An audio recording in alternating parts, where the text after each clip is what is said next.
तारामती नदी आणि हा नवीन वाटतं पूल होतोय आणि हा आहे आपला मुंबई गोवा हायवे, जिथे काही मीटर नंतर ब्रेक दाबावे लागतात सारखे.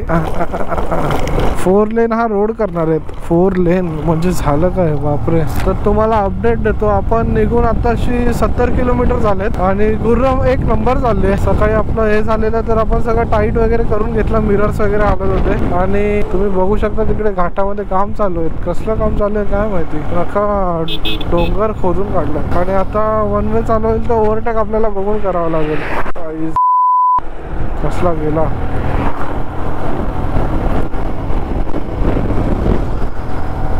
आता तुम्हाला ओव्हरटेक बघायला मिळतील. ओव्हरटेक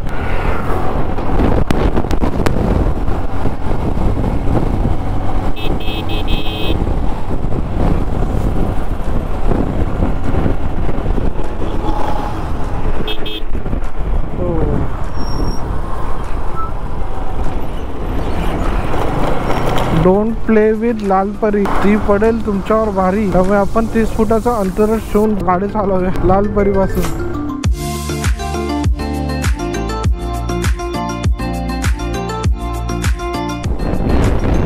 अजू घाबरला. ऍक्च्युली मला बघावं लागतं गोप्रो चालू आहे की नाही. आणि समोर ओव्हरटेक करायला गाडी आली, पण त्या गाडीला मी ऑलरेडी बघितलेलं. अजूनही माझ्या कमरेला ना हात लावले. मला वाटलं की माझं लक्ष नव्हतं. मागे कोण बसला असेल त्याला भीती तर वाटणार आहे. कुठे बघून गाडी चालवतो तू, हा जरा लक्ष समोर ठेव. काय गोप्रो महत्वाचा की आपला जीव महत्वाचा. हा तर आता थोड्याच वेळात आपण टोलला पोहोचू आणि त्याच्यानंतर मग लोणेरे, मानगाव, इंदापूर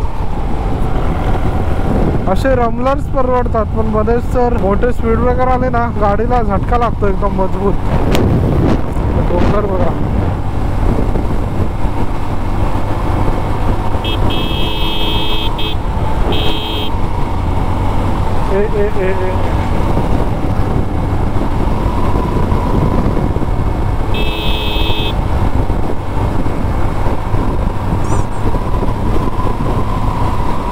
हा बघा.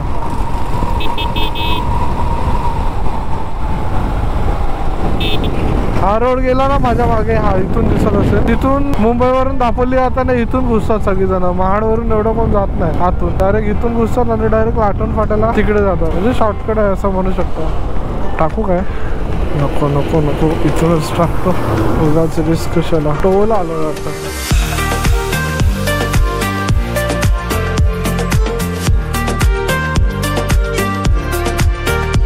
कोकणातून हा हायवे झाल्यावर कोकणातून जायला मजा काय माहितीये, कारण तुम्हाला सुंदर सुंदर असे दृश्य बघायला भेटतील. म्हणजे आताच बघा ना, आपल्या साईडला इथे डोंगर, डाव्या साईडला वाहणारी सावित्री नदी. म्हणजे फुल स्वर्गातूनच जाऊ असं वाटणार आहे आपल्याला. फक्त हा एकदा रोड झाला पाहिजे. आणि पावसाळ्यात तर काय बाबा बघायलाच नको.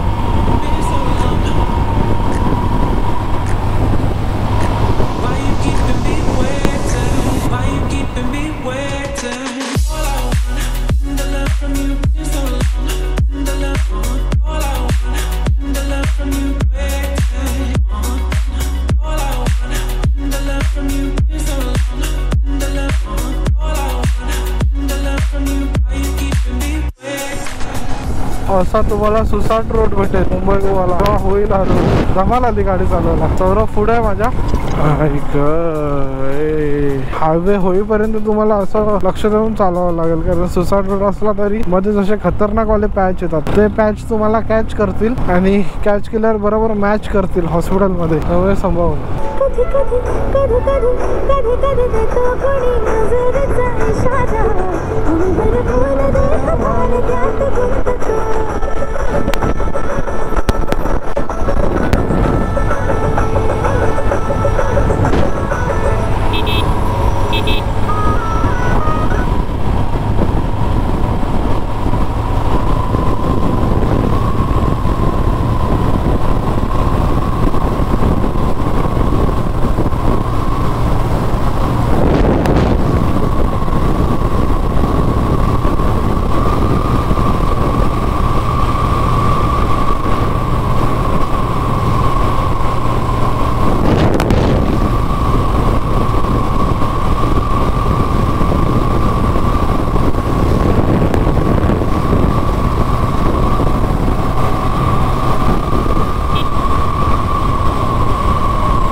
ओके, हा मागे गेला ना हा टोळ आहे आणि आता येईल ते वीर स्टेशन. कारण मागे पण सेम ब्रिज दिसला असा आणि आता पण कसा सेमच ब्रिज आहे. त्यामुळे आम्हाला वाटलं की तो मागचा ब्रिज टोलचा होता आणि इथून राईट मारल्यावर दापोलीला जायचं आहे तरी.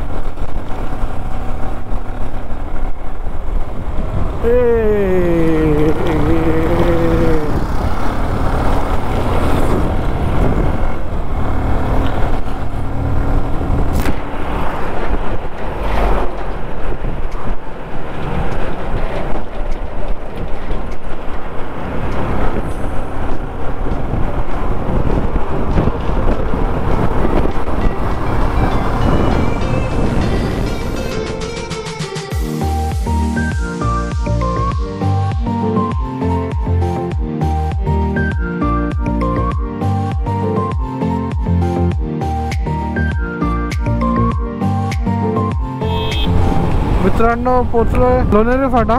आपल्या लेफ्टला आहे लोणेरे फाटा. इथून जातो आपण दापोलीला. नेहमी जायचो, यावेळी आपण आलो लाटवण मार्गे. तर अपडेट देऊया. निघून आम्हाला झाले 2 तास. गाडी टोटल चालली आहे 80-90 किलोमीटर आणि सौरभ माझ्या मागे आणि छान झाला प्रवास आतापर्यंत. स्टॉप घेण्याचा विचार आहे माणगाव किंवा इंदापूरला. बघू आता कुठे थांबायचं.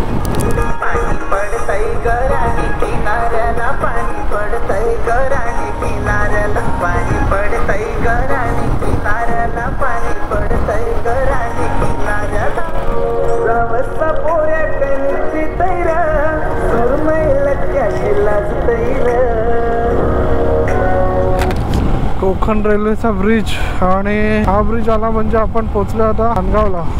ओके, आपल्या लेफ्टला आहे माणगाव डेपो आणि पोहोचलो आहोत माणगावला.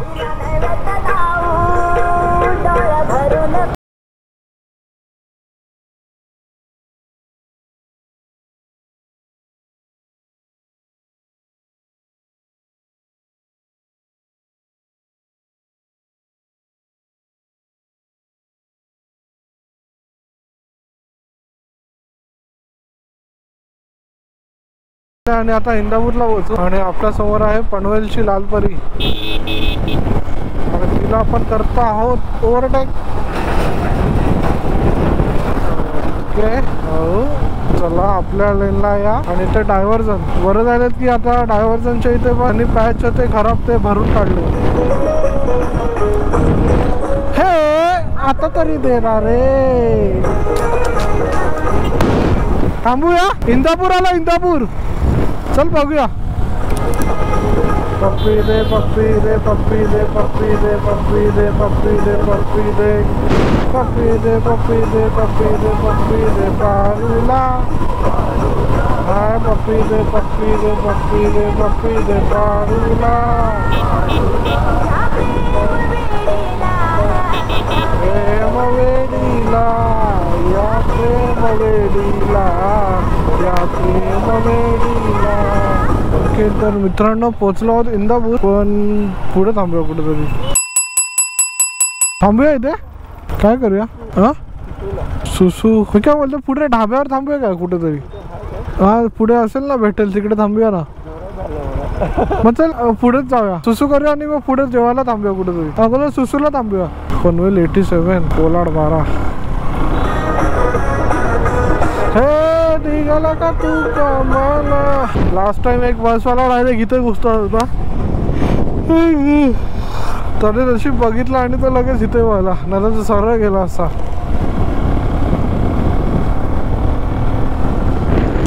2 तासाच्या राईड नंतर पोहोचलो इंदापूरच्या पुढे आणि सौरभला लागलेली सुसू. तर म्हटलं की सुसू ब्रेक पण घ्यायचा, थोडं खाऊन घ्यायचं चाय वगैरे. इथे आपले जे हायवे आहे ते आपल्या बाईक पार्क केले. जवळजवळ 80 किलोमीटर आपण गाडी चालवली आणि आता रेस्ट करतोय थोडा. ऊन एवढं आहे ना, असं वाटलं नव्हतं एवढं ऊन पडेल पण खूप ऊन भेटते ना.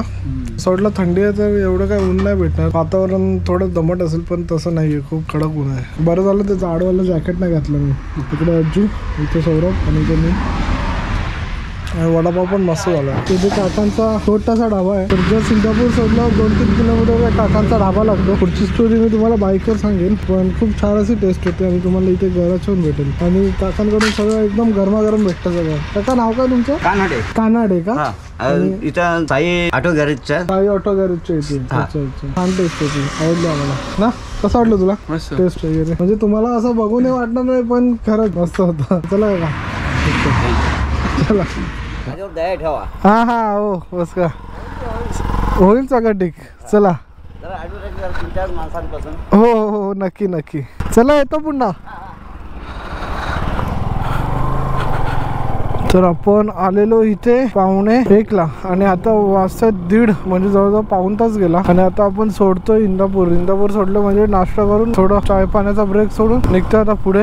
तर आता आम्ही ज्या ढाब्यावर बसलेलो ना तिकडचे ते कानडे काका होते. तर असं बघून असं वाटलेलं की आपल्याला की असं ना कोणाची मेंटली असं येतच की अरे यार इथे कुठे आपण बसलो. तर असं कुठेतरी वाटतं. पण त्याच्यानंतर त्या काकांनी वडापाव वगैरे बनवला खूप चविष्ट होता आणि चाय पण एकदम मस्त होती. आता आम्हाला लेट होत होतं म्हणून आम्ही काय मागवलं नाही अजून एकदा. नाही तर सकाळी लवकर निघालं असतं तर मागवलं असतं. तर म्हणायचं एवढंच होतं की ते काकांनी त्यांची परिस्थिती वगैरे सांगितली की ते इथेच असतात. ते राहायला ऍक्च्युली कुठेतरी इथे गाव आहे आतमध्ये डोंगरात तिकडे ते राहतात आणि डे नाईट वगैरे करून 5-5 दिवसांनी ते फॅमिलीकडे जातात. आणि परत त्यांची फॅमिलीची परिस्थिती पण खूप ही आहे जरा. त्यांनी तिकडे तो ढाबा टाकलेला पण ते 20 वर्ष मला वाटतं खूप म्हणजे हेच सगळं करत होते. त्यामुळे त्याच्या हाताला जी चव होती ना ती दिसून आली. माणसाला न बघता त्याचं जे काम असतं ते बघायला पाहिजे हे एकदम खरं आहे. आणि ते स्वतः बोलले की जर कळत असेल की कस्टमरला म्हणजे आम्हाला गिरायकांना चव मस्त लागते का चांगली लागते का तरच त्यांना ते समाधान होतं. ते असं बोलून गेले. तर कधी आलात तुम्ही इंदापूरच्या साईडला तर नक्की या प्लेसला भेट द्या. याचं काय लोकेशन वगैरे असेल तर मी टाकेल. साई गॅरेज म्हणून होतं त्याच्या इथे होतं कारण त्यांची घरची परिस्थिती पण खूप जरा हालाकीची होती आणि कुठेतरी काबाड कष्ट करून त्यांना 2 रुपये मिळतात ते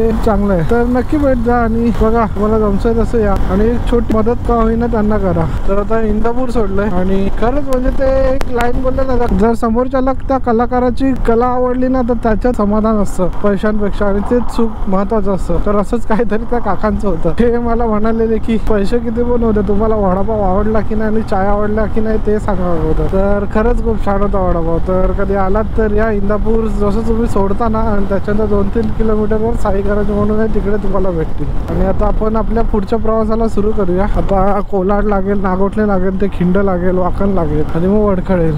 तर ओके मी गाडी खेचतोय कधी पण ती कधी खेचली बघा. गाडी तिथून निघाल्यानंतर मी थोडी 5-10 मिनिटं अशी नॉर्मल स्पीडला चालवली आणि आता कुठेतरी मी गाडी खेचली. जर तुम्ही गाडी राईड करत असाल बाईक वगैरे जर तुम्ही कुठे रेस्ट करून पुन्हा निघत असाल तर गाडी लगेच खेचू नका कारण लगेच खेचली ना तर पेट्रोल वगैरे सोडते एक्सी वगैरे सोडते गाडी. याचं तुम्ही लक्षात ठेवा. तर आता सौरभ मागे आणि मी पुढे. तर या काही छोट्या मोठ्या गोष्टी तुम्ही लक्षात ठेवा. आणि माझी सॅडल बॅग पण निघालेली तर मी थोडी मागे बांधली म्हणजे ती पुढे येत होती तर आता ती पुढे नाही येणार. हे आले डायव्हर्जनला कधी कधी संभव ना स्पीड वगैरे तुम्ही जाऊ नका कारण स्पीड ब्रेकर पण टाकलेले असतात कधी कधी.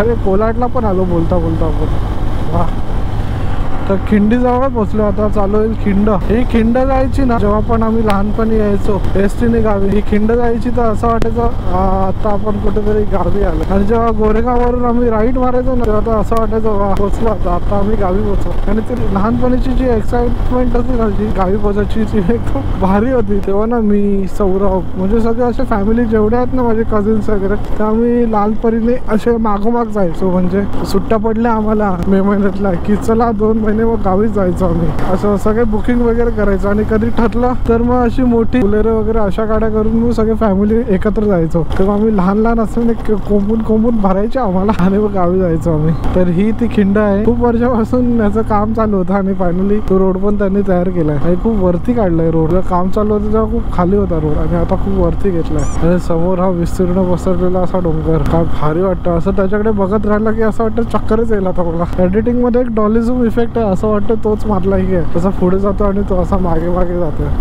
असा.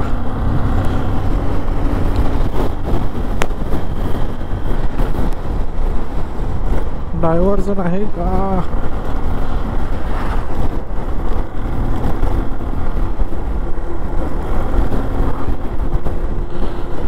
आपल्या समोर आहे रायगड पेनची लाल परी. आणि मला वाटतं ओव्हरटेक करेल का नाही.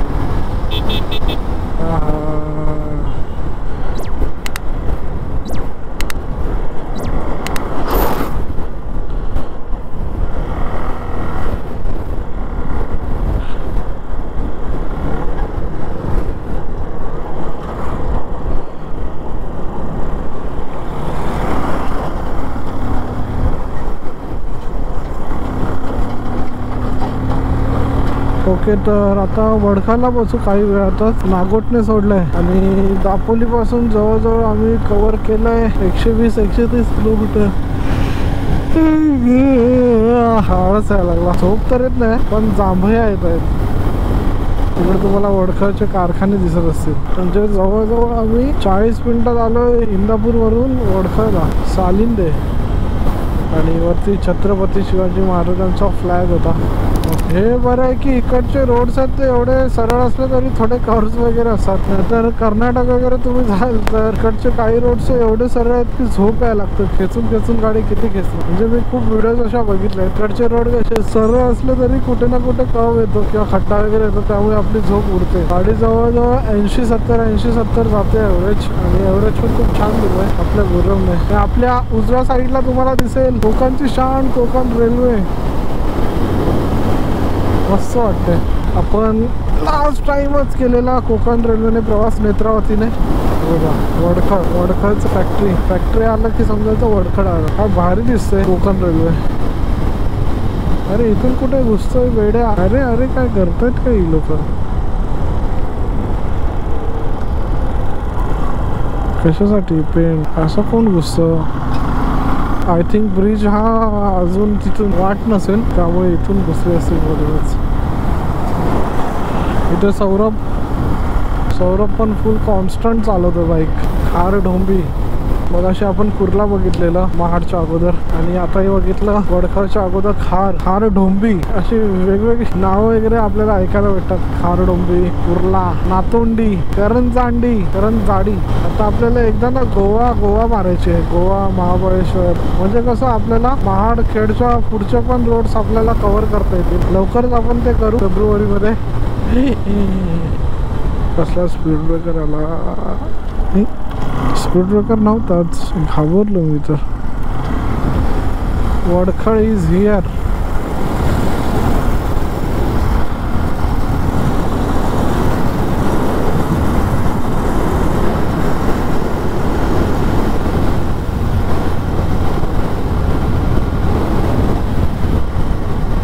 क्या गाडी चला रे हो लडके. गाडी चालवतोस भावा. सौरभ भावा एकच छावा. सगळीकडे तुझीच हवा. सौरभ ही व्हिडिओ बघितला काय बोलेल. तर उतरले वडखळचा ब्रिज.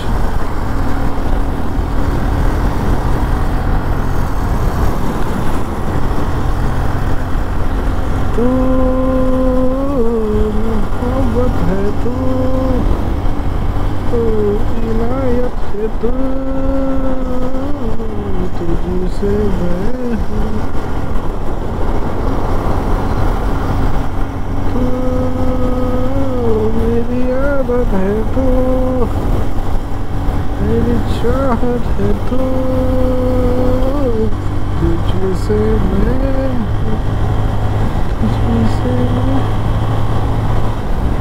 तिथे पूर्ण मोठा दिसतो आपला लांब सडक वडखळ पेनचा रोड. ए बाबा हो रिक्षावरती बघा. रिक्षावरती ठेवलंय ॲनाकोंडा फ्रॉम ॲमेझॉन फॉरेस्ट.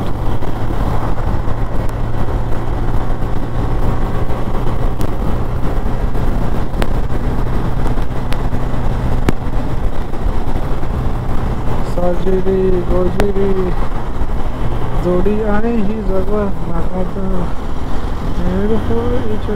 अशा या दोघांना कोणाची कातर लागेना. हॅलो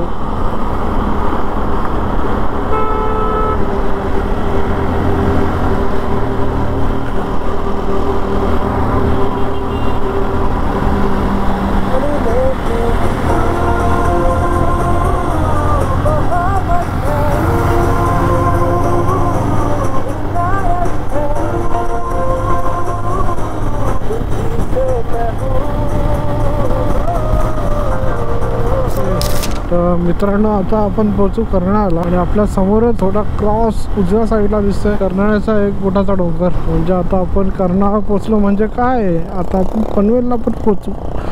ऐक कर्नाळापासून पनवेल जवळजवळ 15-17 किलोमीटरवर, म्हणजे आपल्याला घरी पोचायला अजून 67 किलोमीटर जायच्या 67 किलोमीटर जायच्या.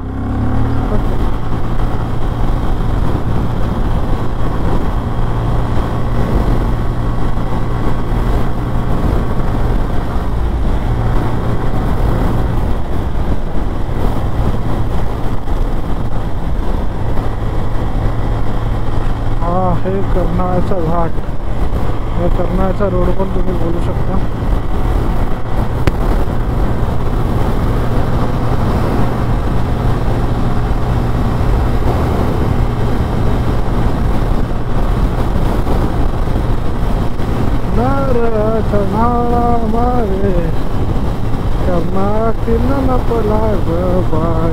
किती सुंदर तुझं हे रूप. लवकरच आपण करूया हा ट्रेक कर्नाळा फोर्ट, म्हणजे आपल्याला फोर्ट पण बघायला मिळेल आणि पक्षी अभयारण्य पण.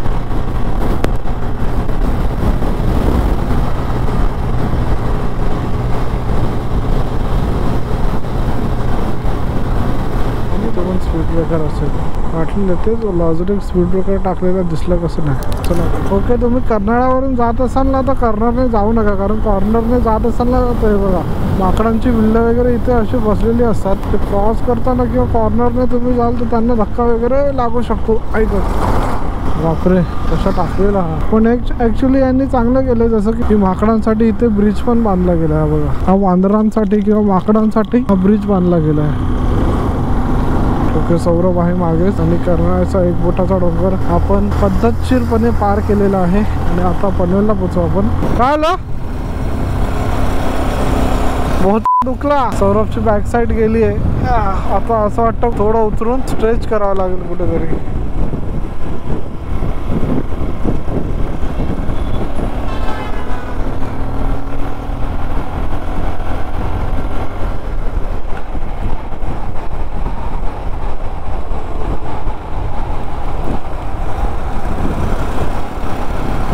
चल परत एक चाय ब्रेक. सौरभ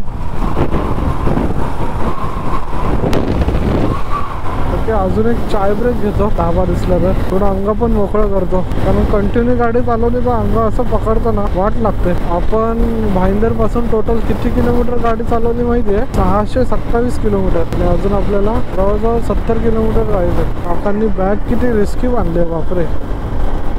सायलेन्सरवर जाते ती बॅग, मला जळाई मिळायची पेट्रोल उठली तर.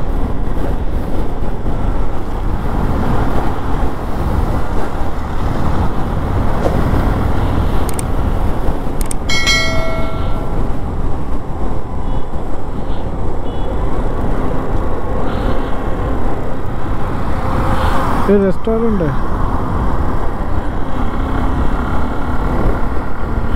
रेस्टॉरंट आहे इथे. पावसाची तयारी आतापासूनच. लहान लहान मुली सगळं काम करत आहेत. इथे आम्हाला सगळं घरातील पाणी पियायचं म्हटलं तर बापरे कसे युटर्न मारतात. Very danger.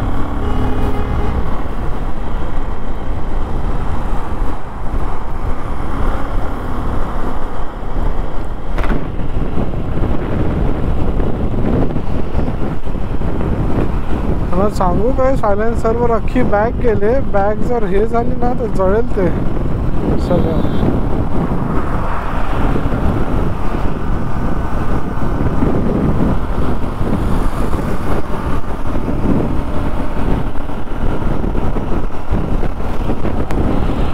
ओके, पनवेलच्या अगोदर थांबलोय चाय पियायला. पण इथे चाय मिळेल का आपल्याला? काकी चाय चाय चाय. हां हां,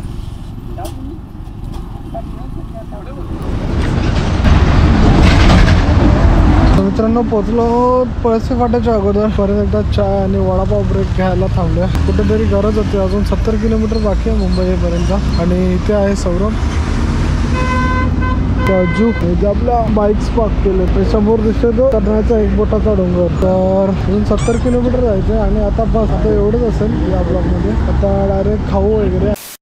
पनवेलवरून तर निघतो आम्ही, पण पुढे आम्हाला थांबावं लागेल. पळसपे फाट्याच्या अगोदर आहोत. आता येईल पळसपे फाटा, पण आम्हाला पनवेलमध्ये थांबावं लागेल कारण अज्जूला आली आहे इमर्जन्सी कॉल आला अजूला, पण तो इमर्जन्सी कॉल आम्ही नाकारू नाही शकत. सगळे कॉल आम्ही थांबवू शकतो पण हा कॉल आम्ही थांबवू नाही शकत, त्यामुळे आम्हाला थांबावं लागेल. आता अजून आपल्याला 70 किलोमीटर जायचं. तर चला मी गाणे ऐकतो. आपडी पोड पोड पोड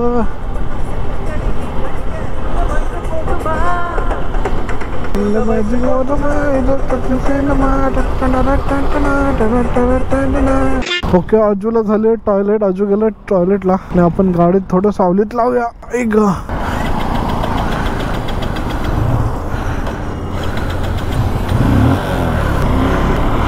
थोडं सावलीत लावूया गाडी सावलीत, बॅग मी ठेवतो इथं. मित्रांनो जस्ट नाश्ता केलेला आणि नाश्ता केल्यानंतर अजूला आला कॉल, निसर्गाचा कॉल आला आणि आता तो त्याला गेलाय आणि आम्ही इथे थांबलो. तो बाईक पार्क केलं. अजून पळसे फाटा यायचं आहे. माझ्यासोबत सौरभ आहे. तर सौरभला मला विचारायचं आहे की सौरभ कसं वाटलं सिंगल राईड करून पहिल्यांदा? मस्त सिंगल राईड मस्त वाटली. काय असं आणि आपलं लगेज पण राहतं ना पाठी, आपण बंजीरोपणी बांधल्या. ॲक्च्युली आता सौरभने इथे लगेज बांधलं आणि त्याला टॉप बॉक्स वगैरे घ्यायचा होता ना, तो विचार करतो की टॉप बॉक्स वगैरे सडल स्टे वगैरे लावून घ्यायचं. म्हणजे टॉप बॉक्स लावल्यावर कसं आपल्या बाईकला इथे टॉप बॉक्स लावल्यावर इथे थोडं टेकायला पण मिळतं. आणि जर हे स्टँड तुमचं मजबूत असेल ना, हे वालं एकदम मजबूत असेल तर तुम्ही टॉप बॉक्समध्ये किती पण भरू शकता, नाहीतर मग ते टॉप बॉक्स पण वागतं. तर असं सौरभाला लावून घेणार आहे. त्यामुळे ही बघा सौरभची NS ती अजून मॉडिफाय करणार आहे तो ना, टाण दिला. तर आता खूप जण दापोली प्लॅन करतो की आम्ही शिर्डीला जायचं किंवा गोवा वगैरे लवकरच बोलतो मालवण वगैरे. तर प्लॅन आहे की अजून मालवण किंवा गोवा वगैरे जाण्याचा विचार तर चालू आहे. बघूया आता कसं काय होतं. किती दिवसांनी असे ट्रकचा हॉर्न ऐकले. तर भेटूया आता बाईकवर. खूप छान झालं प्रवास. तर आता बाईकवरच भेटूया आपण. चला.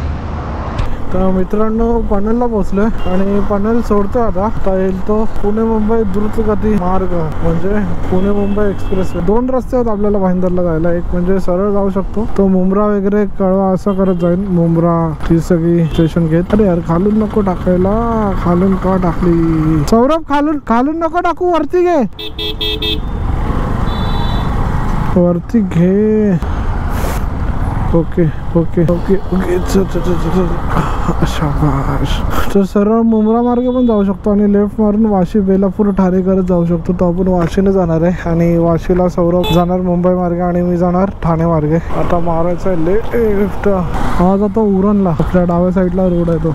तर वाशीचा DY पाटील स्टेडियम क्रॉस केलाय आणि आता येईल डिवायडर. येईल कोणतं डिवायडर? तर सौरभ आणि माझं, म्हणजे सौरभ जाईल मुंबईला आणि मी जाईल ठाण्याला. खूप मस्त वाटलं सौरभ सोबत आज हे 3-4 दिवस. आणि सौरभ राईडला असता की मस्तच वाटतं, म्हणजे सगळं कोऑर्डिनेशन वगैरे मस्त असतं एकदम. काय गडबड नाही, काय नाही, घाई नाही. सगळ्यांना दोघांना पण एकमेकांचे जे डिसिजन असतात ते मान्य असतात. कोणाला काय दुखत नाही, असं नाही तसं नाही. तर जस्ट मागे जाय सौरभ. तर आता त्याला बाय बाय करूया आपण आणि आपण आपल्या मार्गाला लागूया.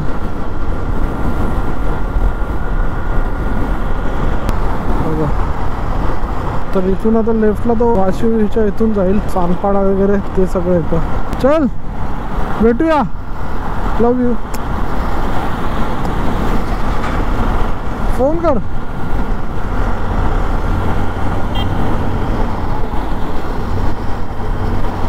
चल.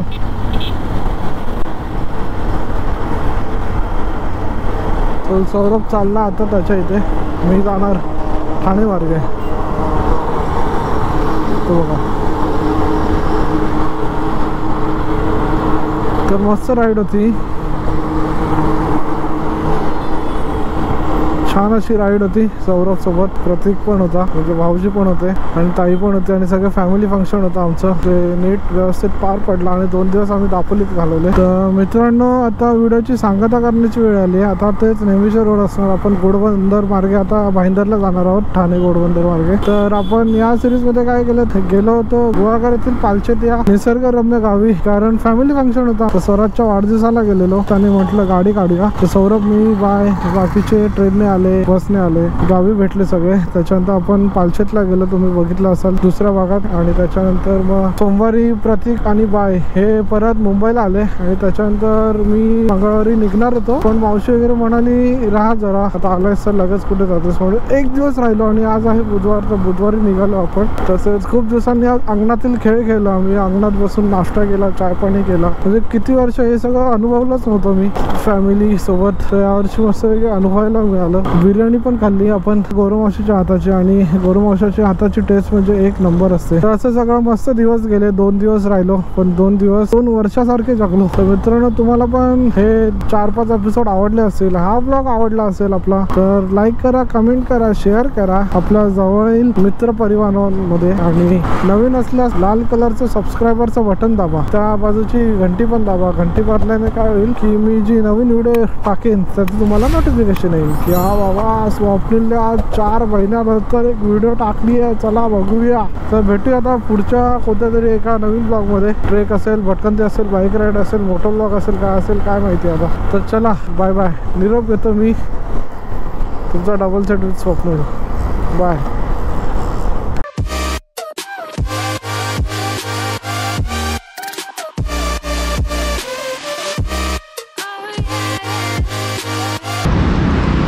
Ajju all okay, all okay, पोट साफ, आता जाऊ शकतो. तू चालवतो बाईक. चल निघा. ओके, तर ठाण्यात पोचलो आणि घेतला गेलाय पेट्रोलसाठी. ठाण्यामध्ये थांबलोय. वाटलं नव्हतं 1 कांडीपर्यंत येईल पेट्रोल.